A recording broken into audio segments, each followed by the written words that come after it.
আসসালামু আলাইকুম এভরিওয়ান। আজকে আমরা HSC 26 batch chemistry second paper কোশ্চেনের পরিবেশ রসায়নের একটা সলভ করতে যাচ্ছি। তো এখানে দুইটা পাত্র আছে, একটা পাত্রে আছে এ গ্যাস, একটা পাত্রে আছে বি গ্যাস। তো এ গ্যাস চুনা পাথরের তাপীয় বিয়োজনে পাওয়া যায়। আমরা জানি চুনা পাথর মানে ক্যালসিয়াম কার্বনেট, এটাকে যদি উত্তপ্ত করি তাহলে আমরা যে গ্যাস পাবো সেটা হচ্ছে কার্বন ডাই অক্সাইড, অর্থাৎ এ হচ্ছে কার্বন ডাই অক্সাইড। অন্যদিকে বি গ্যাস পটাশিয়াম ক্লোরেটের তাপীয় বিয়োজনে পাওয়া যায়। পটাশিয়াম ক্লোরেট হচ্ছে KClO3, এখান থেকে আমরা পাবো যে গ্যাসটা, সেই গ্যাসটা হচ্ছে অক্সিজেন, অর্থাৎ বি গ্যাসটা হচ্ছে অক্সিজেন। আমাদের গ নম্বর কোশ্চেনে আসি। 1 নং পাত্রের গ্যাসের গতিশক্তি নির্ণয় করো। তাহলে আমরা জানি গতিশক্তি নির্ণয় সূত্র ইকে ইকুয়ালস টু 3/2 NRT। এন মানে আমরা জানি ডাব্লু বাই ক্যাপিটাল এম। এইবার আসি ডাব্লু মান প্রশ্নে বলা আছে 20 গ্রাম, আর কার্বন ডাই অক্সাইডের আণবিক ভর হচ্ছে 44, আর এর মান আমরা নিব 8.31, এসআই ভ্যালিউ, টেম্পারেচার আছে 25°C মানে 298 কেলভিন। ক্যালকুলেটর চাপলে এইটা জুলে চলে আসবে। অনেকে বলতে পারে যে 3/2 ইউজ কেন করলাম, স্বাধীনতার মাত্রা ইউজ করবো কিনা।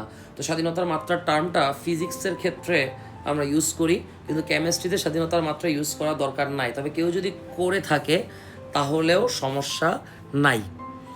আমরা এবার ঘ নম্বর কোশ্চেনে আসি। ঘ নম্বর সলভে বলা হয়েছে 2 নং পাত্রের গ্যাসের ক্ষেত্রে আদর্শ গ্যাসের সমন্বয় সমীকরণের পরিবর্তিত রূপ আলোচনা করো। আচ্ছা, চিরচেনা একটা সলিউশন, বাট প্রশ্নটা হয়তো চিরচেনা না। আমরা একটু ভেঙে ভেঙে আলোচনা করি। 2 নং পাত্রে যে গ্যাসটা আছে সেই গ্যাসটা হচ্ছে অক্সিজেন, যা হচ্ছে একটা বাস্তব গ্যাস। এখন এই বাস্তব গ্যাসের সাথে আদর্শ গ্যাসের সমন্বয় করতে বলা হয়েছে, অর্থাৎ আপনাকে ভ্যান ডার ওয়ালস সমীকরণ প্রতিষ্ঠা করতে বলা হয়েছে। আপনারা একটা বিখ্যাত কোশ্চেন পড়েছিলেন যে বাস্তব গ্যাসের কেন আদর্শ গ্যাস থেকে বিচ্যুতি প্রদর্শন করে। তার পিছনে রিজন ছিল দুইটা। একটা ছিল আয়তন ত্রুটি, আয়তন বাস্তব গ্যাসের ক্ষেত্রে হয়ে যায় V-NB, আর একটা ছিল চাপ ত্রুটি, যেটা হয়ে যায় P+NA²A/V²। অর্থাৎ আদর্শ গ্যাসের সমীকরণ যেখানে PV ইকুয়ালস টু NRT, সেখানে বাস্তব গ্যাসের সমীকরণ হয়ে যাবে P+NA²A/V² into V-NB equals to NRT। এটাই আমাদের প্রতিপাদন করতে হবে বা ব্যাখ্যা দিয়ে এক্সপ্লেন করতে হবে। আশা করি সবাই বুঝতে পেরেছেন। আসসালামু আলাইকুম এভরিওয়ান। আজকে আমরা এইচএসসি 26 ব্যাচ কেমিস্ট্রি সেকেন্ড পেপারের পরিবেশ রসায়ন চ্যাপ্টার থেকে আসা একটি কোশ্চেন নিয়ে আলোচনা করতে যাচ্ছি। তা আমরা এই কোশ্চেনে দেখতে পাচ্ছি যে পাত্র 1-এ এ গ্যাস আছে আর পাত্র 2-এ বি গ্যাস আছে। এখানে এই গ্যাসটার একটা ক্লু দিয়ে দিয়েছে যেটি চুনা পাথরের বিয়োজনে পাওয়া যায়। তাহলে আমরা এই গ্যাসটাকে আগে আইডেন্টিফাই করি। চুনা পাথর মানে ক্যালসিয়াম কার্বনেট, এটার বিয়োজনে আমরা যে গ্যাসটা পাই সেই গ্যাসটা হচ্ছে কার্বন ডাই অক্সাইড। তাহলে আমাদের এই গ্যাসটা হচ্ছে কার্বন ডাই অক্সাইড। এবার আসি, বি গ্যাসটি ফেরাস সালফাইডের জারণে পাওয়া যায়। তাহলে এই হচ্ছে ফেরাস সালফাইড। এটাকে যদি জারিত করি মানে অক্সিজেনের সাথে যদি বিক্রিয়া করি তাহলে উৎপন্ন হবে ফেরিক অক্সাইড এবং সালফার ডাইঅক্সাইড। একটু বিক্রিয়াটাকে সমতা করি আমরা।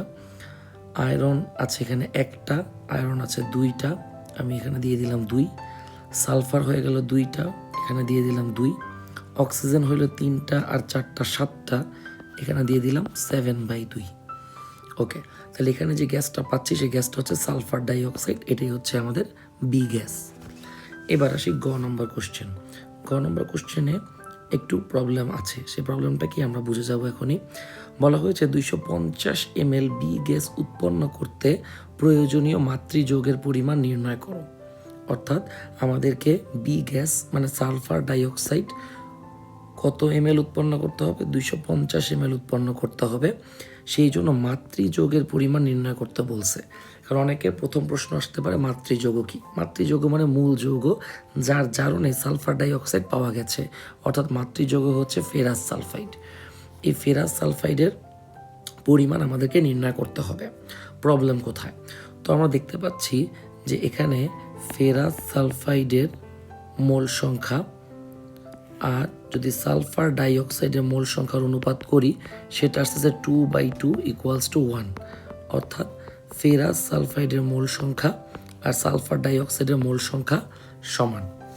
এখন এইখানে 250 ml বি গ্যাস যে উৎপন্ন করব, আমাদের একটা কন্ডিশন দিয়ে দেওয়া উচিত ছিল। আমরা ধরে নিচ্ছি সেই কন্ডিশনটা হচ্ছে এসটিপি। তাহলে আমরা কি করতে পারতাম সেটা একটু বলি। যেহেতু এখানে SO2 গ্যাস উৎপন্ন হয়েছে কয় মোল? 2 মোল। তাহলে আমরা বলতে পারি এসটিপিতে 1 মোল গ্যাসের আয়তন হচ্ছে 22.4 লিটার। সুতরাং 2 মোল গ্যাসের আয়তন হচ্ছে 22.4 × 2 অর্থাৎ 44.8 লিটার। তাহলে আমি বলতে পারি এই এসটিপিতে 44.8 লিটার সালফার ডাইঅক্সাইড গ্যাস উৎপন্ন করতে আমার ফেরাস সালফাইড কতটুকু প্রয়োজন? 2 মোল। 2 মোল মানে কি 2 × আয়রনের পারমাণবিক ভর 55.85 আর সালফারের হচ্ছে 32। তাহলে দেখি ক্যালকুলেটর চাপলে কত আসে। ক্যালকুলেটর চাপলে আসতেছে 55.85 যোগ 32 × 2 175.7 গ্রাম। সুতরাং 1 লিটারের জন্য কত? আমরা 44.8 ভাগ দিলাম। সুতরাং 250 ml মানে 0.25 লিটারের জন্য কত? 0.25 আমরা কি করব? গুণ করে দিব। তাহলে দেখি কত আসে আমাদের। তাহলে আসতেছে 0.98 গ্রাম। তাহলে এইটাই হবে আমাদের অ্যান্সার। এখন প্রশ্নে সমস্যাটা কোথায় হয়েছে? সমস্যাটা হয়েছে যে এসটিপি এই কন্ডিশনটা বলা নাই। এটা বলা না থাকলে এই ম্যাথের আরও অন্যান্যভাবে সলিউশন করা যায়, বাট কোনোটাই যুক্তিযুক্ত হবে না।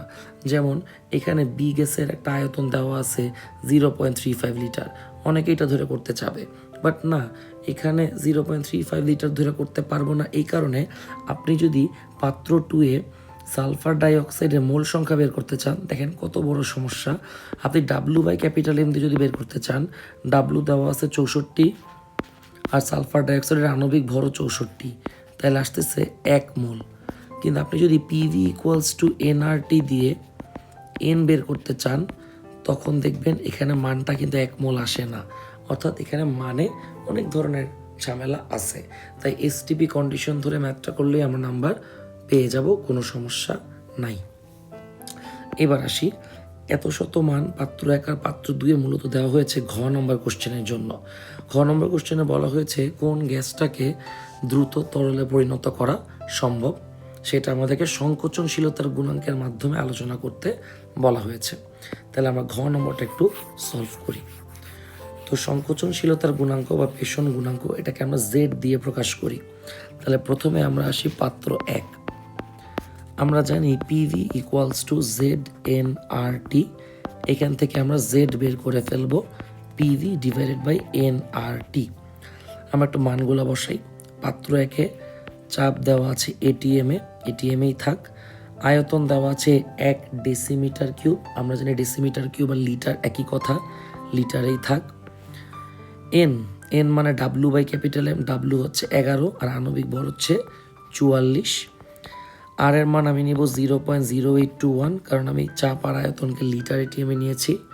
টেম্পারেচার আছে 27 ডিগ্রি সেলসিয়াস মানে 300 ATM। দেখি ক্যালকুলেটর চাপলে কত আসে। 3 × 44 ভাগ 11 × 0.0821 × 300। ক্যালকুলেটর চাপলে আসতেছে 4। খুব সুন্দর একটা মান আসতেছে। পাত্র 2-এ যদি যাই, একইভাবে চাপ দেওয়া আছে ATM-এ, আয়তন দেওয়া আছে লিটারে, মোল সংখ্যা তো 1 মোল, আর এর মান 0.0821 ধরলাম, আর টেম্পারেচার হচ্ছে 300 কেলভিন। তো দেখি ক্যালকুলেটর চাপলে কত আসে। ক্যালকুলেটর চাপলে আসতেছে 0.71। এবার আমরা জানি আদর্শ গ্যাসের জন্য জেড এর মান হচ্ছে 1। জেড এর মান যদি 1-এর চেয়ে কম হয়, অর্থাৎ সেই গ্যাস অধিক সংকোচনশীল। জেডের মান যদি একের চেয়ে বড় হয় সেই গ্যাসটা কম সংকোচনশীল।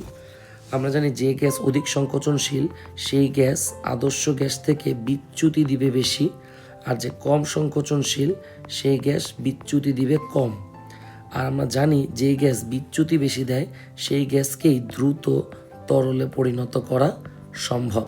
অর্থাৎ এখানে যে গ্যাসটার জেডের মান একের চেয়ে কম এসেছে সেই গ্যাসটাই বেশি বিচ্যুতি দিবে, সেই গ্যাসটাকে দ্রুত তরলে পরিণত করা সম্ভব। আশা করি সবাই বুঝতে পেরেছেন।